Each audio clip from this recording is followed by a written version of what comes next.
Hello. जी। हाँ जी अंशुल जी, नमस्कार। नमस्कार जी, नमस्कार।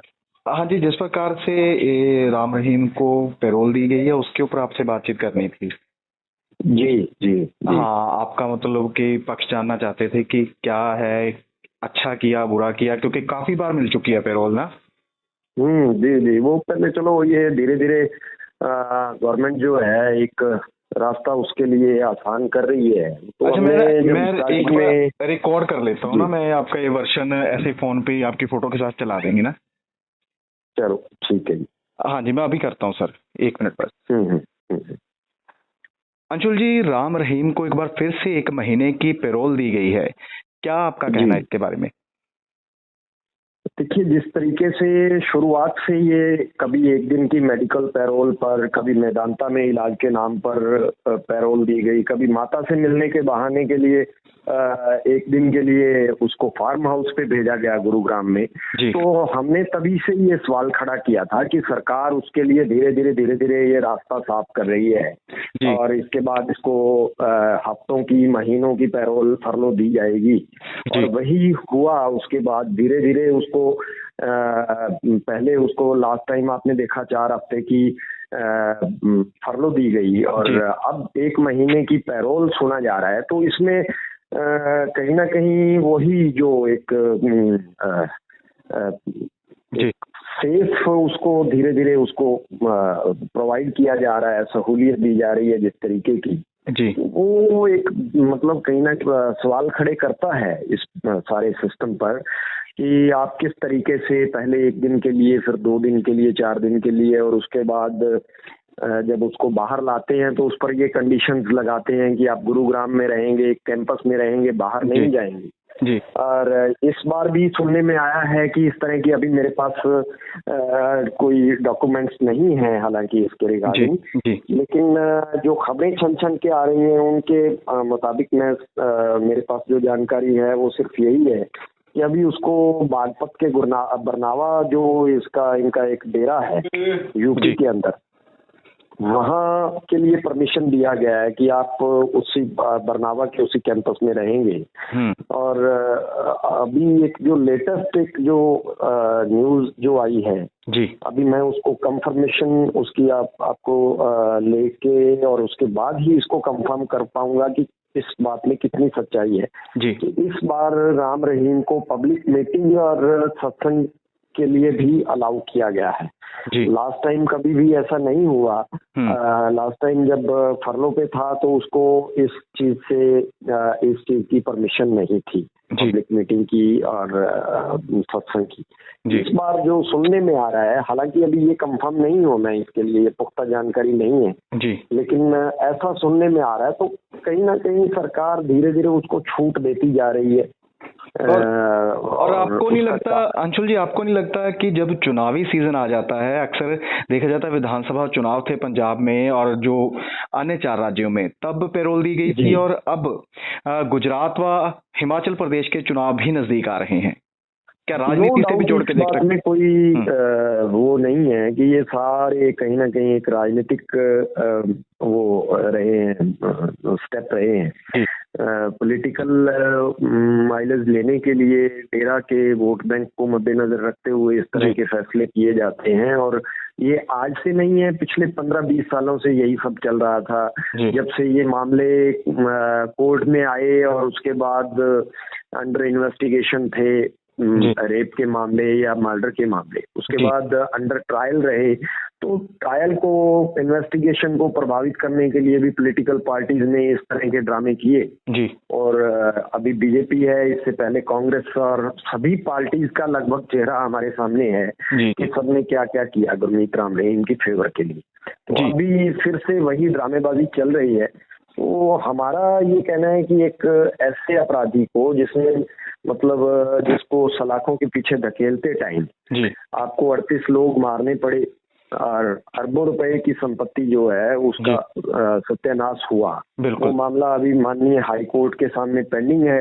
अभी उसमें ये फैसला नहीं हो पाया है कि पंजाब और हरियाणा ने अपने एफिडेविट्स दिए हैं कि हमारा कितना कितना नुकसान हुआ है, और वो अभी फैसला पेंडिंग है कि वो नुकसान, उसकी भरपाई जो है वो डेरा सच्चा सौदा से की जाएगी, राम रहीम से की जाएगी, या सरकार खुद पे करेगी।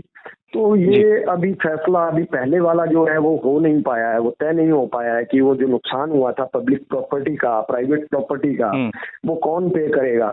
आप दोबारा फिर से वही हालात पैदा करना चाह रहे हैं, जबकि सरकार ने खुद माना कि 25 अगस्त 2017 को जो एक ब्लंडर हुआ और किस तरीके से सरकार उसको भांप नहीं पाई, और उसके बाद अरबों की प्रॉपर्टीज जो है वो जला दी गई दोनों स्टेट्स के अंदर। तो आप अगर उस समय नहीं भांप पाए, तो अब आप दोबारा उस तरह के हालात क्यों पैदा करना चाह रहे हैं? आप स्टेट की सिक्योरिटी को ध्यान में रखते हुए और इन सारी चीजों को ध्यान में रखते हुए फैसला क्यों नहीं ले रहे हैं?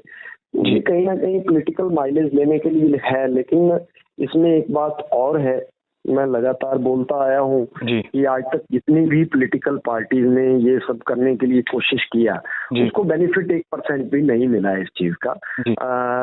जब इलेक्शंस में तेरा सच्चा सौदा ने कहा कि हमारा राजनीति से कोई लेना देना नहीं है, हर बार वो दावा करते हैं, लेकिन वो राजनीति के सीधा कूद भी जाते हैं। तो पॉलिटिकल विंग ने जो फैसला किया, डेरा से जो फैसला आया, पंजाब का इलेक्शन अभी हमारे सामने है एग्जाम्पल, उससे पहले जो एग्जाम्पल है मैं फैक्ट के साथ बताऊंगा कि किस इलेक्शन में किसको सपोर्ट किया डेरा सच्चा सौदा ने और उसका क्या हश्र हुआ।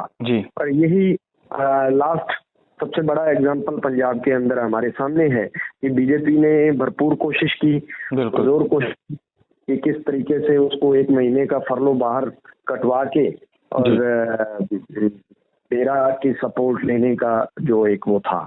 लेकिन पंजाब के अंदर, पंजाब के इलेक्शंस के अंदर जो रिजल्ट था वो हम सबके सामने है कि कोई 0.01% भी शायद उसको बेनिफिट ना मिला हो बीजेपी को इस चीज का।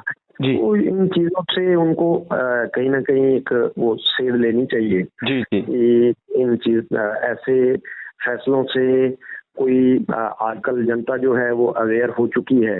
अच्छा अंशुल जी, आप जो भी कार्रवाई की गई है राम रहीम के ऊपर, उससे क्या आप संतुष्ट हैं? किस कार्रवाई की बात कर रहे हैं? अब तक जो भी उसको जेल भेजा गया, उसको सजा सुनाई गई है, सुनारिया जेल में बंद है, उस कार्रवाई से संतुष्ट हैं?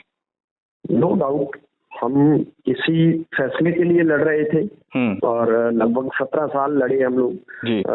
हमें मेरे फादर के मामले के अंदर 2019 में, जनवरी 2019 में फैसला सुनाया गया, लाइफ इम्प्रिजनमेंट की सजा सुनाई गई। तो मतलब हम इसी फैसले के लिए ही लड़ रहे थे कि गुरमीत राम रहीम जो है, अगर सेकंड, थर्ड, फोर्थ जो हैं जिनमें शूटर्स हैं या मैनेजर किशन लाल है, वो हमारा उनसे डायरेक्ट कोई बैर विरोध नहीं था। और शूटर्स तो मैं लगातार कहता आया हूँ कि दे आर ओनली टूल्स, उनको टूल्स के तौर पर यूज किया गया। यूज करने वाला डेरा सच्चा सौदा का मुखिया था। यही हमारी लड़ाई थी कि डेरा सच्चा सौदा के मुखिया को पुलिस ने छोड़ दिया स्टेट गवर्नमेंट के दबाव में, मामले की सीबीआई इन्वेस्टिगेशन करवाई जाए। हाई कोर्ट ने हमारी मांग को माना, सीबीआई इन्वेस्टिगेशन के आर्डर किए। सीबीआई ने डेरा सच्चा सौदा प्रमुख गुरमीत राम रहीम को मामले का मुख्य साजिशकर्ता बनाया, मेन कल्प्रिट के तौर पर उसको एफआईआर में डाला। सारी इन्वेस्टिगेशन के बाद उसको सजा सुनाई गई, गवाहियां हुई हैं, गवाहियों के आधार पर ये हुई है। तो बिल्कुल हम अपने लिए ये सेटिस्फैक्ट्री है कि चारों मामलों में आज वो उसको सजा हुई है। और इसी बात के लिए हम लोगों ने इतना संघर्ष किया था, इतनी लड़ाई की थी। न्यायपालिका से बिल्कुल हमें इसकी उम्मीद थी और ये हुआ है जो नो डाउट कि हर एक, पिछली बार भी सरकार ने कहा कि, और मुख्यमंत्री के भी बयान आए, हमारे जेल मंत्री साहब के भी बयान आए कि हर एक कैदी का एक राइट होता है। बिल्कुल जी, नो डाउट हम ये मानते हैं कि जैसे देश के हर एक नागरिक का न्यायपालिका के समक्ष एक राइट होता है, वैसे देश के हर एक कैदी का भी राइट होता है। लेकिन उस कैदी को आप एक आम कैदी की तरह ट्रीट कर रहे हैं जी। या मतलब ये चीज आपको कहीं ना कहीं जरूर सोचनी पड़ेगी कि उसके बाहर आते कि आपको Z+ सिक्योरिटी देनी पड़ती है जी। और स्टेट गवर्नमेंट ये कहती है कि उसकी जान को खतरा है, जी। तो उसके लिए सबसे सेफ जगह जेल की सलाखें हैं। ऐसे व्यक्ति को फिर बाहर लाया ही क्यों जाए जिसको बाहर आते आपके हाथ पैर फूलते हैं कि उसकी जान को खतरा है।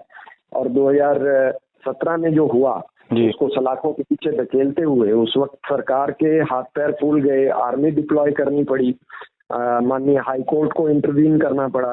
तो ये सारी चीजें हमारे सामने हैं, हम अभी भूले नहीं है कि सरकार के सामने क्या क्या चीजें, क्या क्या दिक्कतें पेश आई थी और लोगों ने क्या कुछ झेला। जी, धन्यवाद आपका, आपने अपना समय दिया और इस विषय पर बातचीत की। धन्यवाद आपका। ठीक है, वेलकम।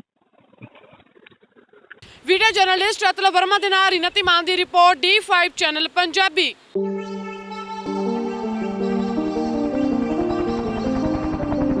आगे आगे Hey, alert.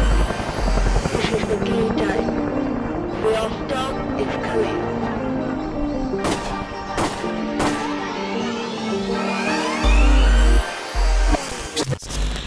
ਹੋਏਗੀ ਕਿਸਾਨਾਂ ਦੀ ਗੱਲ, ਨਵੀਂ ਖੇਤੀ, ਮਸ਼ੀਨਾਂ, ਬੀਜਾਂ ਤੇ ਬਾਗਾਂ ਦੀ ਗੱਲ ਲੈ ਕੇ ਚੱਲਾਂਗੇ ਤੁਹਾਨੂੰ ਰੰਗਲੇ ਪੰਜਾਬ ਦੇ ਖੇਤਾਂ ਵੱਲ।